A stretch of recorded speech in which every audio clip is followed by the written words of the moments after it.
What's up, YouTube? Welcome back to Scouting New Nets, my series where I preview the Nets summer acquisitions. Today we're talking about, I think, my favorite free agency pickup. Yes, more than any of the guys that decided to return. And yes, more than even the newcomers that have decided to join the fun in Brooklyn. But before we get into this, make sure you subscribe below and like this video. Now let's get into Paul Millsap. I put up a clip on my Twitter to illustrate this, but Millsap's primary function on offense will likely be as a pick and pop player, similar to Jeff Green. Millsap's got a pretty clean stroke and has been a 37% three-point shooter over his past 3 seasons. Plus, he's more willing to let it fly than, say, Blake Griffin. He can also pick and pop out of off-ball screens. Here, he engages for some flex action, featuring that back screen which faces the opposite baseline for a player to cut underneath the basket before popping out to 3 for the smooth catch and release. His three-point range doesn't stretch that far. 27 feet is probably a little bit deep, though I do love the high release point on this shot.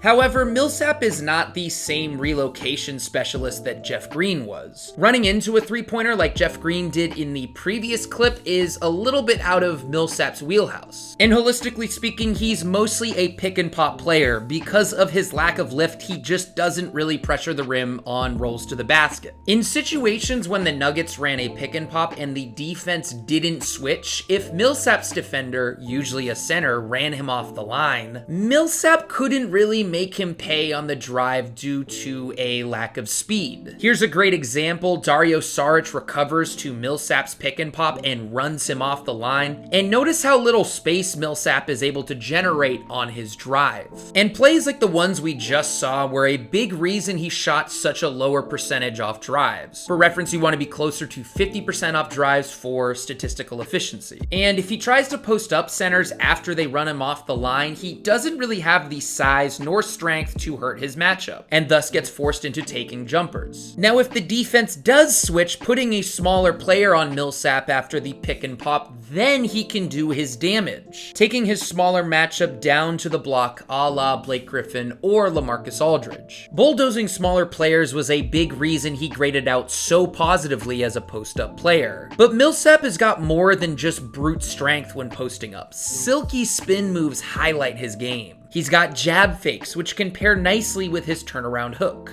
He's even got some nasty up fakes to give him more breathing room as a more methodical player. Plus, he's pretty savvy at using the glass on layups. He's even got a nice short-range jumper from that 8 to 10 foot range that is typically an awkward zone for most players to shoot from. Now, as you may have noticed just watching some of these clips, Millsap has pretty incredible touch with his right hand. In fact, I dare say Brooklyn may have come across yet another floater god alongside Bruce Brown. And to put some numbers behind that claim, most of his non-3-point scoring came off of floaters. He can even make floaters off cuts, again a la Bruce Brown. And while he's not quite as automatic with his left hand on floaters, that's not to say he can't make those shots, unlike, say, James Johnson, who I talked about in my most recent video. But similar to Johnson, he tends to prefer to toss up floaters with his right hand, and sometimes that can get him in trouble. I enjoy Millsap's handle. He's got a sharp left to right crossover, though again, he's not explosive at all at this point and can't always maintain his advantage after creating it. But because his handle is so strong for his size, he's a brute force in transition thanks to his burliness. On this play, Millsap hears footsteps behind him and casually picks up the rock before the defender can pick up the steal. That's veteran level-headedness. And because he's so slow now, it almost makes him a tougher matchup in transition because he's basically going half speed compared to the pack. Similar to somebody like Kyle Anderson, it's just really easy to overrun him. Speaking of his general calmness as a player, he can coolly make reads out of the mid-post. I wouldn't call him a super high-level passer, but he's a very smart player that makes the right read.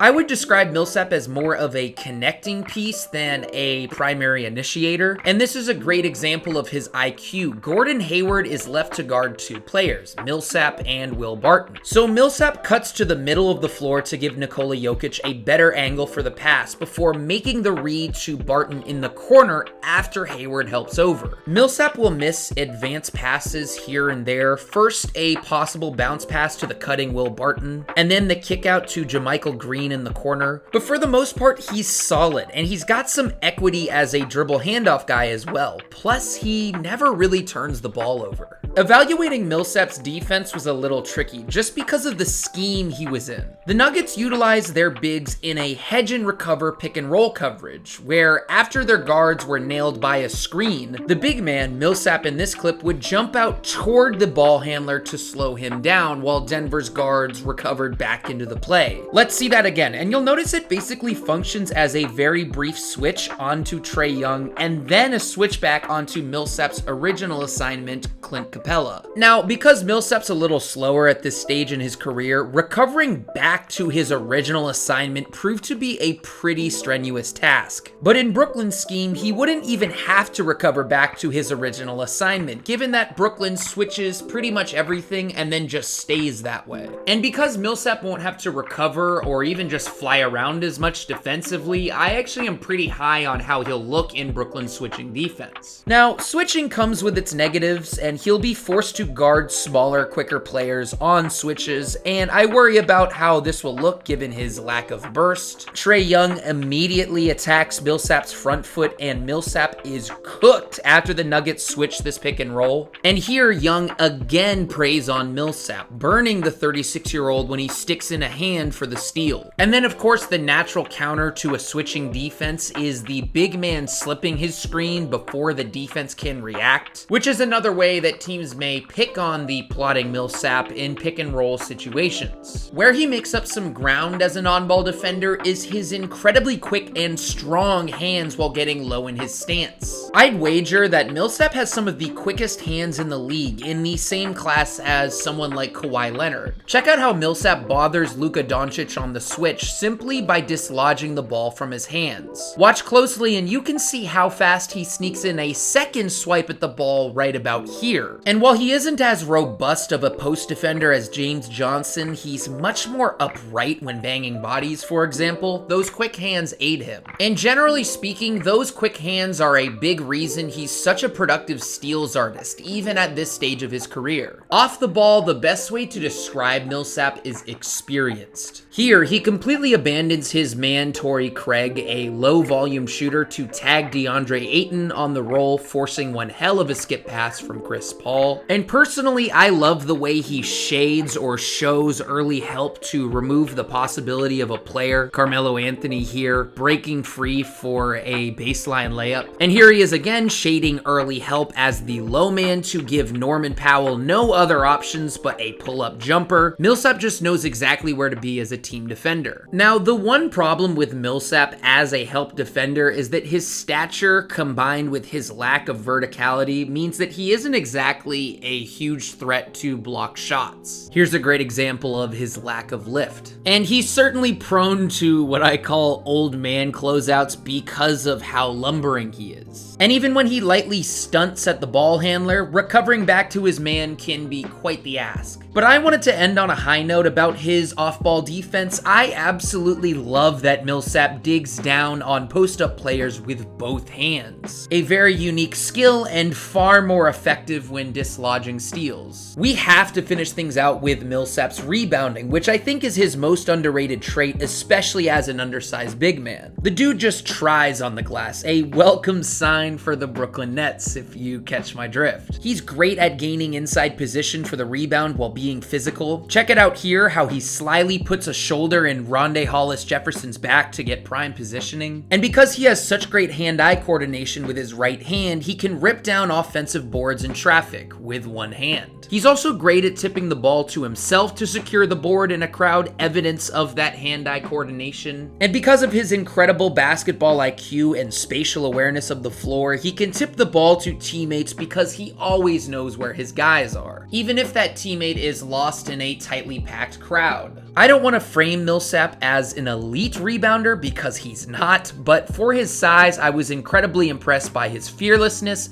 knowledge of angles, and level of effort.